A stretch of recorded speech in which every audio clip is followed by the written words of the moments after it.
Alright, what's going on, you guys? Brian here, and this is my SmackDown Live recap for this week's episode.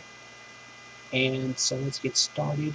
Of course, this week's episode of SmackDown Live featured the fallout for this past Sunday's SummerSlam.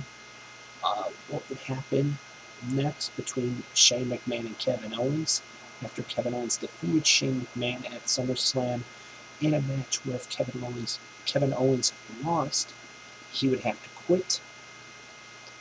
Also, what would happen next between Randy Orton and WWE Champion Kofi Kingston, as well as what's been going on with these incidences happening to Roman Reigns. So let's just get right into it. We started off SmackDown Live off with Kevin Owens, who, as I mentioned, was victorious on Sunday at SummerSlam over Shane McMahon. Not only fending off Shane, but also Elias, who was appointed the special enforcer. He would wind up taking him out with multiple chair shots. He would talk about that win on SmackDown tonight, or on this week's episode. Um, he would then mention the King of the Ring tournament coming up next week, that will be starting next week on Raw and SmackDown Live. So then Shane would come out and basically call Kevin Owens a cheater. That the only way he won was because he hit a low blow on Shane when the referee wasn't looking. He also talked about what Kevin Owens did to Elias. He would then say that Elias, who had won the 24/7 championship on Monday, would have the night off, and that he would suspend the 24/7 rule for this week's episode of SmackDown. So then he would fine Kevin Owens, $100,000 based on what Owens did to Elias, and Owens did not like that. Then we would get a segment in Shane's office where Kevin Owens would confront Shane. He wanted to hit him, but wound up throwing something at the TV screen that Shane had set up, and it would break. Then Shane would announce Kevin Owens' opponent as being Samoa Joe. So those two would have a match. It was basically the same thing as SummerSlam. Elias was appointed the special enforcer. Owens would hit the pop-up sit-out powerbomb on Samoa Joe near the end of the match. Looked to have victory in his hand, but Elias would pull the referee out and would get in the ring. Him and Owens would go face to face. Samoa Joe would roll up Kevin Owens, and basically Elias would fast count Owens and caused him to lose. So obviously there's nothing settled between Shane and Kevin Owens. This feud is probably going to continue. It's probably going to have where Shane screws Kevin Owens out of the King of the Ring tournament, because Kevin Owens is one of the participants in that tournament. So we'll have to wait and see.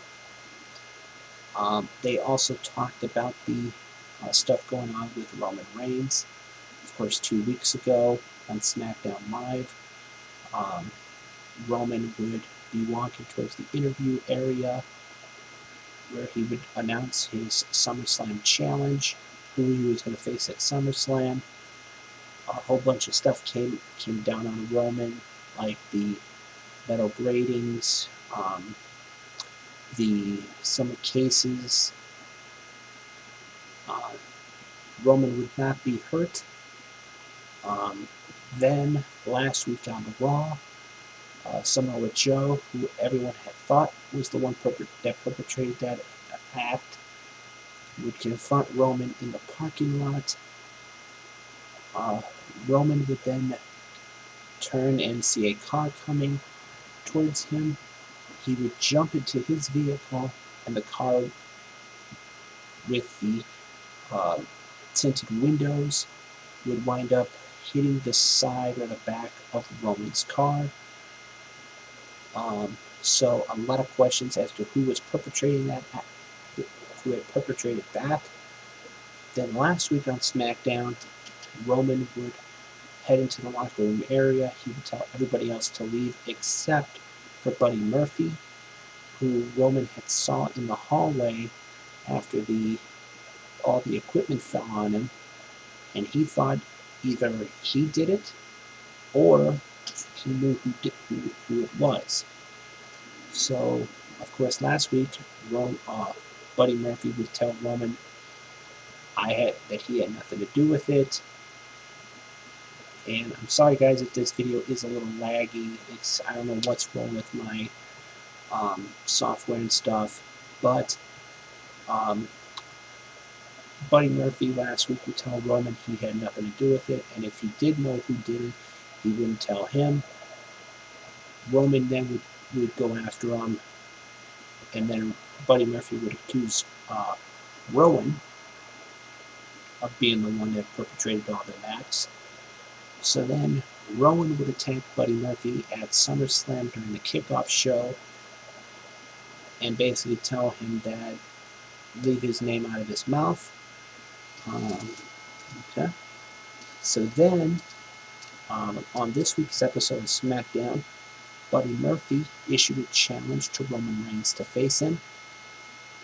They had a really good match. Buddy Murphy really did a good job in this contest, facing Roman Reigns. There were a couple times when Buddy Murphy had Roman beat, but the big dog proved once again why he runs the yard, as he would defeat Buddy Murphy in a very solid one-on-one encounter. Then, I believe it was before this match, Daniel Bryan, it might have been before the match or after the match, where they did a segment with Daniel Bryan and Rowan coming out. Daniel Bryan saying that Rowan had nothing to do with it, that, Buddy Murphy accusing Rowan and himself, and Daniel Bryan, because of association, was a complete lie. They would then confront Buddy Murphy backstage in the locker room, basically doing the same thing that Roman Reigns did, pushing Buddy Murphy up against a wall and basically making him confess that he lied, that it was not Rowan or Daniel Bryan that did it, that basically he lied about everything, which Buddy Murphy did. Then, near the end of the show, Roman would confront Daniel Bryan and Rowan, and basically was like, and Daniel Bryan basically told him that they'll reveal who attacked Roman, that he would reveal who attacked Roman next week. Hopefully, we find out the answer next week as to who perpetrated these instances against Roman Reigns, or these actions against Roman Reigns. Honestly, this storyline reminds me of the whole storyline they did with Stone Cold and Triple H back in 2000, where, if you guys remember, they had Rikishi running over Stone Cold at Survivor Series 99. Then in the weeks leading up to Survivor Series 2000, when Austin came back, he would go after Rikishi. But then a couple of weeks before Survivor Series, they started doing this whole thing where Austin was almost getting like the same kind of treatment like Roman Reigns has had, where cases would fall out of the ceiling, almost hitting Austin. Somebody would hit him with a wrench while he was coming out of his locker room, until finally it was supposed to be a tag match where it was supposed to be Rikishi and Kurt Angle taking on Stone Cold and The Rock on an episode of Raw, and Rock got taken out of the mat backstage, and Triple H would wind up replacing him. He would come out, he would go after Kurt Angle, and then when Austin took out Rikishi, Triple H, I believe, hit him with a sledgehammer, or might have just like clotheslined him. And the words that Triple H said, "Your search, it's over. It's all over. Now you know." And this kind of reminds me of that storyline where they don't know who's attacking, who's trying to take out Roman Reigns. I could see where it's gonna, probably, I could see how, maybe it'll turn out to be Daniel Bryan that's doing all this, that he had Roman attack him, that he was behind it all, or it could be somebody else. I don't know. We'll have to wait and see, but it kind of has that similarity with what the storyline they did with Austin back in 2000 with Triple H, but we'll have to wait and see. So then we had what happened next between Kofi Kingston and Randy Orton. Of course, at SummerSlam, the match ended in a draw because both men were counted out, and then Kofi, because Randy was beating him up in front of Kofi's family, went after him with weapons and stuff like that. It was going to be a tag team match between Big E and Xavier Woods, the SmackDown Tag Champions, against the Revival, returning to a six-man tag with Randy Orton joining the Revival and Kofi Kingston joining Big E and Xavier. The match was okay, nothing really exciting. Randy Orton and the Revival won when the Revival defeated Xavier Woods after hitting the Shatter Machine. This is probably going to have them be in line for a shot at the SmackDown Tag Titles, probably a Clash of Champions. Then the Revival were going to go after Big E. They were going to try to injure him. Kofi stopped it, and he would take them out, but there would be on the receiving end of an RKO. Randy would then deliver an RKO to Xavier, and then the Revival would pick up Big E, and Randy Orton would deliver an RKO to Big E. And then Randy would pick up Kofi again and hit him with another RKO. So obviously, no, this feud with Randy and Kofi is going to continue, probably lead to a rematch at Clash of Champions.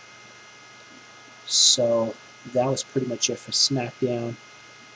They also had Charlotte Flair picking up the win over Ember Moon, continuing her momentum, coming off the heels of her victory over Hall of Famer Trish Stratus at SummerSlam. So yeah, that was pretty much it for SmackDown Live as far as the show was concerned for this week. Okay, somewhat of an okay show this week. Nothing really really special. So with that being said, this has been my SmackDown Live recap for this week's episode of SmackDown Live. As always, I am Brian, and thank you for watching.